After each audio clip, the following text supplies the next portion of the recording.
Okay, let's dive right into this explainer. I want you to think about a time when you were standing in a crowded room, totally surrounded by people, but you felt completely invisible. We've all been there, right? That profound sense of loneliness is something we usually just brush off as a fleeting, sad emotion, something you just gotta tough out. But what if I told you that feeling is actually a severe, measurable global health crisis? Today, we're looking at a groundbreaking report from the World Health Organization's Commission on Social Connection that totally pulls back the curtain on this hidden epidemic. The WHO actually formed this specific commission because they realized our social fabric is unraveling and it's taking our health down with it. So we're going to explore exactly how loneliness impacts our biology, our minds, and our society. So, the crucial point here is a truly startling number. Every time the minute hand makes a full rotation on a clock, 100 people lose their lives to complications where loneliness is a primary factor.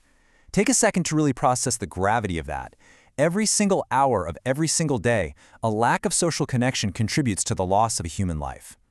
It totally shatters the myth that loneliness is just a personal, psychological burden you're supposed to bear in silence.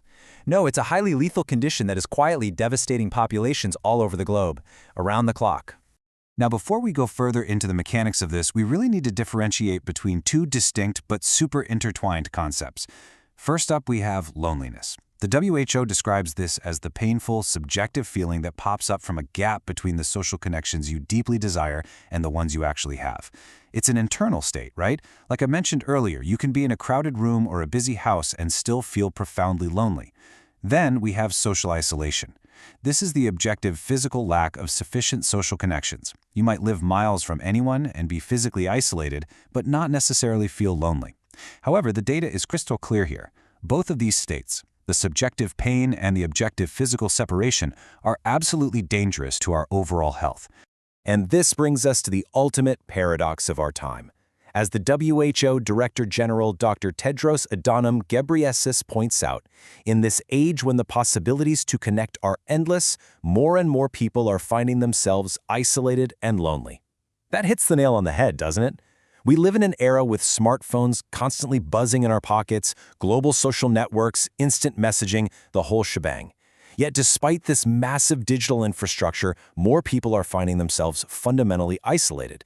Honestly, scrolling endlessly through curated feeds can actually make that painful gap between the deep connections we crave and the superficial digital interactions we get feel even worse. Let's look at the sheer scale of this issue for a second. An estimated 1 in 6 people worldwide, that's roughly 17% of the entire global population, is currently suffering from loneliness.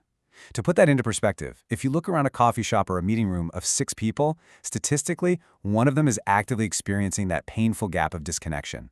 And while older adults absolutely face significant isolation, this epidemic is heavily targeting our youth in ways we have literally never seen before. Between 17 and 21% of 13 to 29-year-olds report feeling lonely, with teenagers showing the absolute highest rates. Adolescence is such a crucial period for figuring out who you are, and navigating it without a tangible support system leaves lasting psychological scars. Now, you might assume this is mostly a problem in hyper-individualistic Western nations, but the data completely flips that assumption on its head. In low-income nations, the rate actually doubles, hitting an astounding 24%, compared to roughly 11% in high-income countries. This reveals something incredibly important. Loneliness isn't just a byproduct of modern convenience. It's deeply driven by structural issues. When communities lack basic infrastructure, when people are dealing with extreme poverty, or when there's a lack of access to community spaces, the social fabric naturally tears. People get forced into survival mode, and social connection is often the very first casualty. Let's move into Section 1, the physical toll and how the body is under siege. So just like a physical illness, isolation systematically dismantles the body's defenses. When we lack social bonds, our brains actually perceive this as a fundamental survival threat. It throws our nervous system into a chronic state of fight or flight. This means our bodies are constantly pumping out stress hormones like cortisol. Over time, this chronic stress response creates a severe inflammatory state throughout your entire body. And this isn't just about feeling run down. This systemic inflammation physically damages the inner lining of your blood vessels. It hardens arteries, drastically raises blood pressure, and creates a direct biological pathway to devastating conditions like heart disease, stroke, and diabetes. The brain is equally under siege here, with this prolonged inflammation accelerating cognitive decline. This is exactly why making social connection a public health priority is absolutely crucial. It's not just a metaphor to say loneliness breaks your heart. It is a physiological reality. And this massive biological breakdown leads us straight to a shocking mortality link. Over the course of a year, that 100 deaths an hour statistic we mentioned earlier translates to more than 871,000 premature deaths globally, tied directly to this epidemic of disconnection. Nearly 1 million people dying earlier than they should. These aren't just numbers on a page. These are lives literally lost to heart attacks, strokes, and the physical degradation caused by the chronic, unyielding stress of isolation. Now for Section 2, the mental health crisis, representing a dual threat. Beyond the physical damage, the data clearly shows that individuals suffering from loneliness face double the risk of falling into depression. 2 times the risk. Human beings are biologically wired for connection, right? Positive human interaction regulates essential neurotransmitters in our brains like dopamine and oxytocin, which stabilize our mood.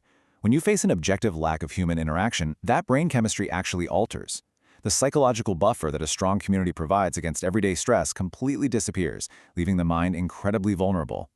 When there's no one to share a burden with, the brain literally internalizes that stress, doubling the likelihood that sadness cascades into clinical depression.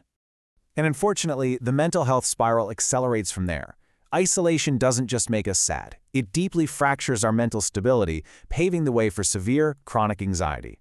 When we're disconnected, our perspective narrows and threats just seem magnified because we're facing them entirely alone. Tragically, the WHO highlights that this deep-seated loneliness strips away our essential psychological buffers, creating a breeding ground for alarming increases in thoughts of self-harm and suicide. It really is a catastrophic dual threat. The body's breaking down internally from cardiovascular strain, while the mind is simultaneously collapsing under the unbearable weight of anxiety and deep depressive isolation. Furthermore, this individual decline creates massive socioeconomic ripple effects that compound over a lifetime. It starts young. Teenagers who feel isolated are 22% more likely to disengage from school, resulting in lower grades and fewer qualifications. As these teens become adults, that profound lack of social support makes it significantly harder to find or keep employment, directly leading to lower lifetime earnings. And on a macro level, when individuals are sick, depressed, and disengaged, entire communities suffer. Society literally loses billions of dollars in economic productivity while simultaneously facing skyrocketing healthcare costs simply because our social cohesion is eroding. Moving to Section 3, a path to reconnection and healing the social fabric.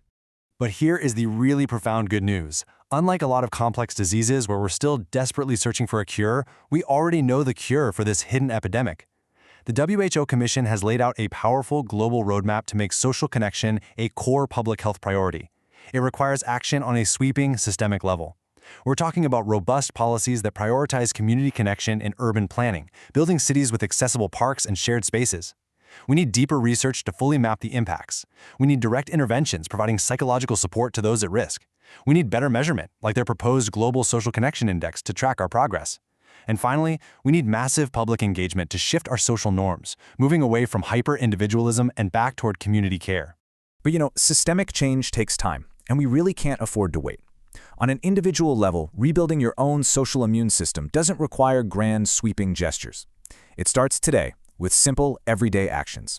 It's about genuinely reaching out to a friend you haven't spoken to in a while. It's about putting the phone away, like physically out of sight, and being fully present when you're having a conversation. It's taking a second to actually greet your neighbor, or maybe taking the leap to join a local group or volunteer. These actions might seem small, but biologically, they are incredibly powerful. They lower inflammation, they reduce your risk of heart disease, and they actively protect your mind from depression. As the WHO Commission report perfectly summarizes, the costs of social isolation and loneliness are high, but the benefits of social connection are far-reaching. Rebuilding our social fabric isn't just a nice idea to make us feel a little bit happier, it's a literal medical necessity. It physically protects our hearts from disease, it safeguards our minds against the darkest depths of depression and anxiety, it builds resilient communities, and no exaggeration, it extends our lifespan. So, we've seen the data. We've mapped the severe physical breakdown of the body and the profound psychological impacts on the mind, and we've reviewed the global roadmap to fix it. We have the cure for the loneliness epidemic right here, and it costs absolutely nothing to administer. So I leave you with this final, critical thought to apply to your own life. Take a moment right now to reflect on your circle and your community. We have the cure, so who will you connect with today?